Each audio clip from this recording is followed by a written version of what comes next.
Nightline, here are the headlines for tonight.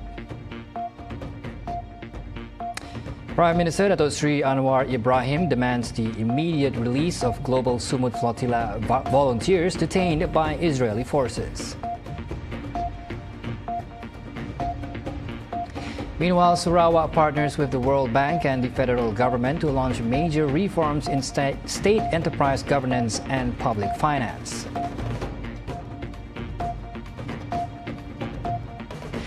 And in Indonesia, hopes fade as no more signs of life are detected under the rubble in the tragedy of the Sidoarjo school collapse.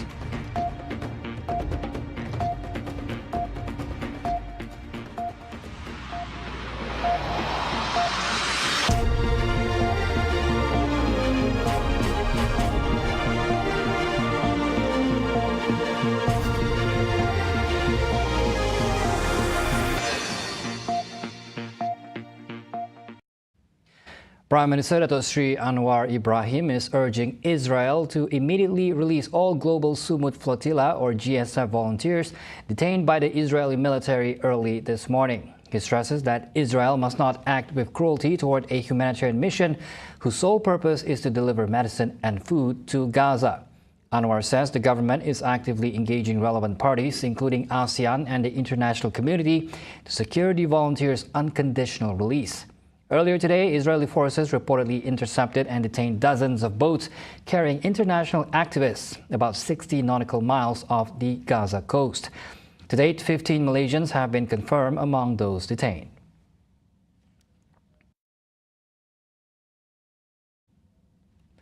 Malaysia is demanding the immediate and unconditional release of all GSF activists detained by Israeli authorities early this morning. The Foreign Ministry says the detentions blatantly violate international law, including maritime law, international humanitarian law, and universal human rights.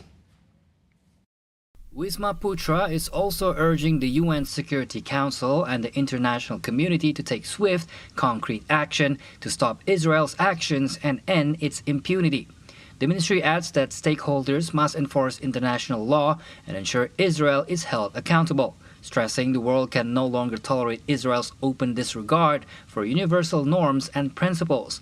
Malaysia says it will continue to support all efforts towards a just, comprehensive, and lasting solution, including the establishment of an independent sovereign Palestinian state based on pre-1967 borders with East Jerusalem as its capital.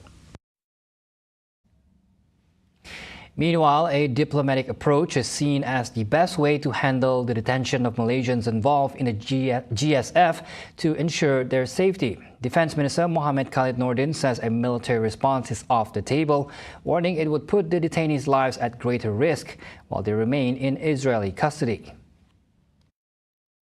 Kena guna saluran diplomatik. Tentunya kalau kita guna saluran tentera, satu kemampuan kita, keupayaan kita, kemampuan satu, keupayaan kita jauh. Kemudian bagaimana nyawa mereka yang ditahan itu. Atas sebab itulah rakyat harus faham dan beri sokongan penuh pada usaha yang Perdana Menteri sedang buat. Dan jangan sensasikan.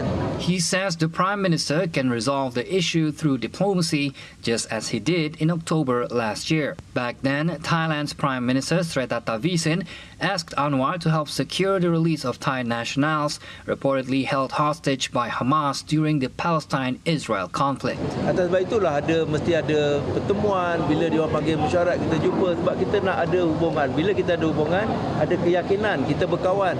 Dia tahu ni kawan sahabat sejati, ni bukan. Jadi kalau ada apa-apa berlaku, kita telefon kawan, bantu.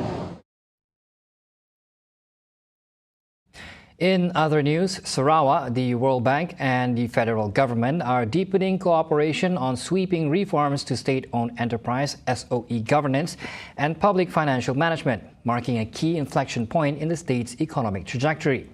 Premier Dato' Patinggi Tan Sri Abang Joyton Openg says the three-year partnership includes Sarawak's first-ever state ownership policy, a Sarawak Corporate Governance Code, and the expansion of results-based budgeting or RBB across the public service. He says the initiative underscores Sarawak's push towards modern, transparent and accountable governance in line with its 2030 vision to become a developed state. Through our partnership with the World Bank, we are embarking on a comprehensive and far-reaching transformation of our SOE corporate governance policies and practices. We will establish high standards of corporate governance across all SOEs, adopting international best practices in areas such as board composition, financial transparency, risk management, and integrity frameworks. We will develop a centrally managed and digitally enabled performance measurement framework to systematically track and assess the performance of our SOEs in relation to their strategic, financial, and socio-economic goals. He was speaking at the exchange of a reimbursable advisory services agreement between the Sarawak government, the World Bank and Malaysia's Ministry of Finance themed Strengthening Economic Governance for Development in Kuching earlier today. The Premier said SOEs including Sarawak Metro, Sarawak Energy Berhad, ICDC, Sarawak Water and Yayasan Sarawak play a critical role in the state's development agenda, demanding high standards of professionalism, integrity and transparency.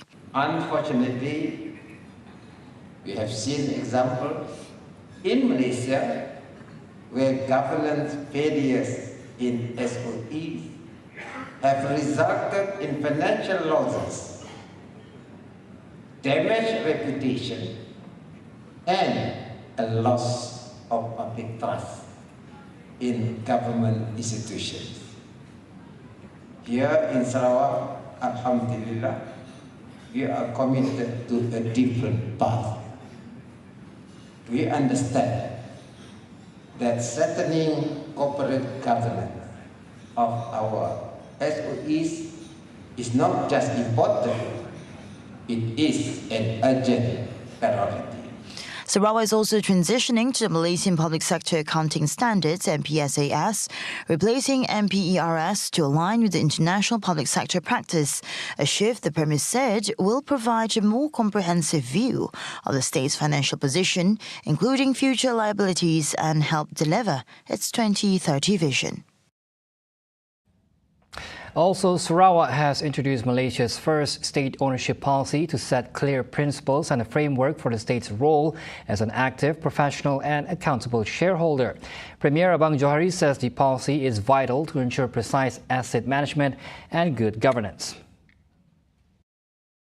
Actually, it's a consolidation of state asset. Kita nyatukan dan kita buat nilai value of the state asset, that is state ownership.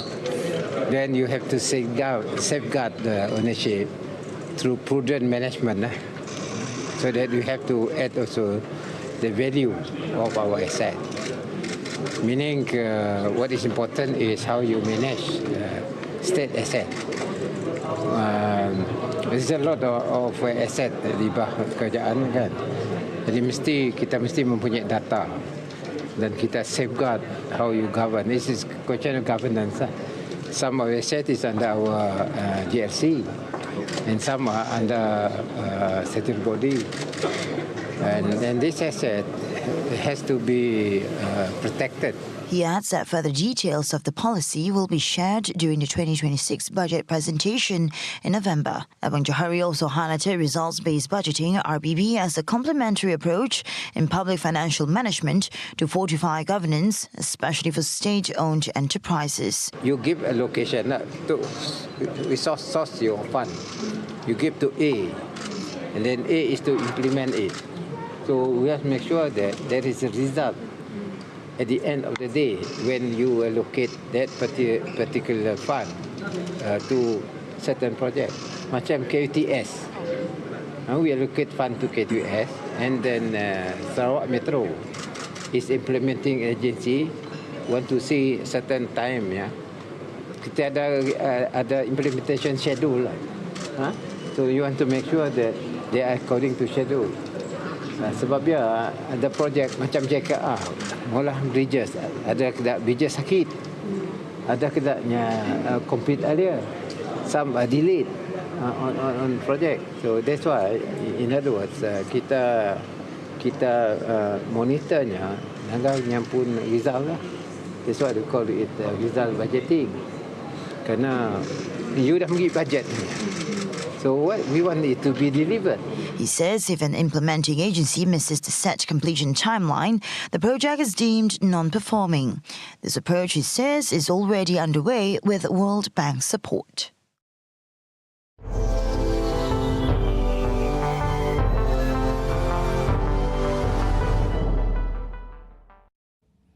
Indonesian rescuers say they have detected no more signs of life at a collapsed school where 59 people are believed to be buried under the rubble on Monday, as Al-Khozini School in Sidoarjo in East Java collapsed when students were gathering for afternoon prayers. Akhirnya tim gabungan memutuskan untuk masuk tahap berikutnya. Tahap evakuasi pencarian dengan menggunakan alat-alat berat. Tentu saja resikonya ini tidak mempertimbangkan lagi apabila ada yang masih selamat gitu. Tapi ini tetap hati-hati. Info minta persetujuan dari wali murid begitu saja. Tapi Bapak Pemerintah itu sudah di ruangan tadi malam semalam memasukkan alat canggihnya itu sudah tidak ada detik-detik jantung itu sudah tidak ada. Berarti itu sudah tidak ada, bisa dibongkar bisa dibongkar sekarang begitu. Ya, itu dipersetujui sama wali murid. Back on the Gaza flotilla crisis, Israel says it will deport to Europe all the pro-Palestinian activists as the Israeli Navy intercepted vessel after vessel in the Mediterranean.